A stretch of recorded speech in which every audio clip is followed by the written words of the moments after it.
Hello and welcome to this first video in a series of videos about the games of Mikhail Tal. Well, why am I doing that? Well, I suppose first of all the games of Mikhail Tal are always worth seeing anyway. But secondly, despite the fact that they've been analysed an awful lot and written about an awful lot, I think there's still quite a bit to discover in the games. So I feel I've got quite a lot to say about them. So hopefully this can be as enjoyable for you to listen to as it has been for me to make. I'm also writing blog articles about many of these games. I mean, normally I'm going to end up doing both. I think doing both a blog article and a video. But some games I might only do a video if I haven't got that much time. We'll see how it all goes. The first game I want to deal with in this video series is the game between Mikhail Tal and the Austrian IM Tal-Fuster at the Portoroz Interzonal in 1958. Now, funnily enough, this game doesn't make it into Tal's own best games collection, and it doesn't even make it into the 3-volume biography of Tal by the Hungarian IM Tibor Karolyi. It does make it into a book by Alexander Koblenz, who was Tal's longtime second, called Study Chess with Mikhail Tal. But the comment's a little bit perfunctory, really. So there's still plenty to learn in the game. And what I'm going to do in this video is I'm going to show you just the game by itself, just pointing out a few key moments, and we're just going to enjoy the attack that Tal carries out. In the next video, I'm going to try and point out some interesting points where Fuster could have defended better, and hopefully also give some tips as to how to defend well in general. And I think that's something that you can learn an awful lot by looking at Tal's games about how then should you defend against this sort of attacking force. But anyway, in this video, the game itself, and well worth seeing. So Tal started with e4, and then c6, and then d4, d5, knight c3, d takes c4, knight takes c4. Now, nowadays, people mostly play bishop f5 in this position, but there is another move, a sort of classical move, that was, much played in those times, and that was knight d7. Both Karpov and John Spielman were the big experts in this line in the 1990s. Nowadays, it's played a lot less. In his later years, Tal came up with this move, knight g5, which is very, very dangerous. In this game, it's 1958, he played something a little bit quieter, but of course he gave it his own unique twist, because what he actually ended up doing was castling queenside. So this is the first interesting moment. I mean, Fuster has to decide what he's going to do with his own king. Now, I think that, with Tal sitting opposite you at the board, you sort of know that if you castle kingside, then Tal's going to do everything in his power to throw the kitchen sink at you. And I think probably what was worrying Fuster was this bishop on f5. I mean, it's well developed outside the pawn chain, but it is a target, both for knight h4 from white, and actually even worse from g4. And once the bishop retreats, h4, h5. And I think that Fuster was worried that if he castled kingside, that Tal would organise something like this, and that he'd just be overrun. I mean, also, if you just look at the white king at the moment, the black pieces seem quite far away, really, from generating counterplay there.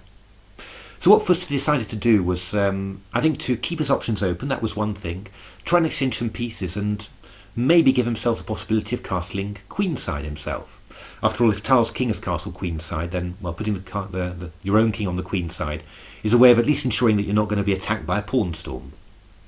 So actually, Fuster played something quite original. He went h6, bishop h4, and he went knight e4. So the idea here is bishop e7, queen e7. You've swapped off some pieces, and your king's now free to castle queenside. This game was played in the 9th round, and Tal was well on the way to qualification, but he needed a big score, to qualify. And I think every game against a weaker player had to be, sort of grabbed with with both hands. You really had to make the most of it. So Tal was really looking, I think, for complications, for difficult problems at the very least for his opponent. And he managed to set some unusual problems with a very nice sequence here. He played g4, so that's that first exploiting the bishop on f5, here exploiting the fact that the knight is loose on e4. And after bishop h7 he went bishop g3, and after knight g3 he went f takes g3. And Koblenz relates that Fuster told Tal after the game that he'd missed this move, and I think this move had a very big psychological effect on Fuster. I think after this he really thought, oh my goodness, what have I done? Well, what has he done?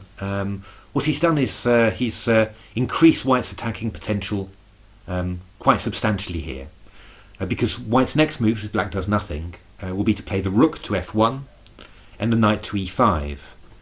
If you just visualize that structure with those two extra moves, you're going to have a rook on f1 attacking f7, a knight on e5 attacking f7, and at the same time you've still got a bishop on c4 attacking e6, and a queen on e2, which is, eyeing those squares too. That's an awful lot of pressure on this f7 e6 pawn chain. Now Black could think about castling kingside, but of course with the pawn on g4, White's got his head start really on there for a pawn storm, and h4 and g5 would follow very quickly. So Fuster decided, I think, that he really wanted to put his king on the queen side. So what he did here was to play queen c7, and after knight e5, attacking f7, also actually really threatening knight takes f7, he played bishop d6. A good move in general. Queen defends f7, so defends against this knight f7 threat, and he's always got his panic button bishop takes c5, removing the knight after this move, just as an extra defensive resource.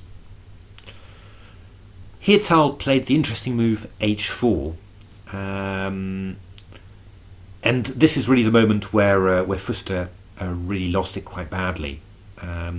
Tal is threatening g5 when, well, there's all sorts of ideas after g5. I mean, g6 is one idea, g takes h6 is another, and Fuster can't castle queenside here because of knight f7, queen f7, bishop e6. But still, there had to be a better way of playing than playing f6. I mean, you're playing Tal, he likes to sacrifice material and keep the king in the centre. It's I don't know, you really wonder, how Black could even think of playing a move like f6 against Tal. Almost anything else you would have thought except for that. Well, Tal didn't have to be asked to play the move he wanted. That was bishop e6, f-e-d-e, and the bishop on e6 prevents the Black king from castling either queenside or kingside. Now, Black's only hope, and perhaps this was what Fuster was relying on, was is simply that this sacrifice of a piece has actually put a white pawn on e5. So you could argue that the Black king has some safety on e8 because the file isn't open. However, White's got ways of getting around that e pawn, and there are entry files on the d file and the f file, and Tal makes just very good use of it. I mean, it's not complicated. I think any reasonable attacking player could play this, but and of course for Tal this must have been extremely simple, I think. So went rook f1 with various threats like bishop f7 check. So Black stopped it with rook f8, and there followed rook takes f8. So obviously king f8, queen f3 check is absolutely killing. So Black went bishop f8, and White went queen f3. Excellent move there. What's the idea? The idea is that if Black goes rook d8, which seems quite natural, White can simply take on d8. King takes d8, leaves the bishop loose, and queen d8, queen f7 is mate. But if Black can't challenge on the d file, then he's not. You really start to wonder, well, what on earth is he going to do then? What can he possibly play? So black went queen e7, attacking the bishop on e6, and white played this very nice move queen b3, which also incidentally again stops rook d8 because of this little tactic. Bishop f7, queen f7, rook d8, king e7, rook d7.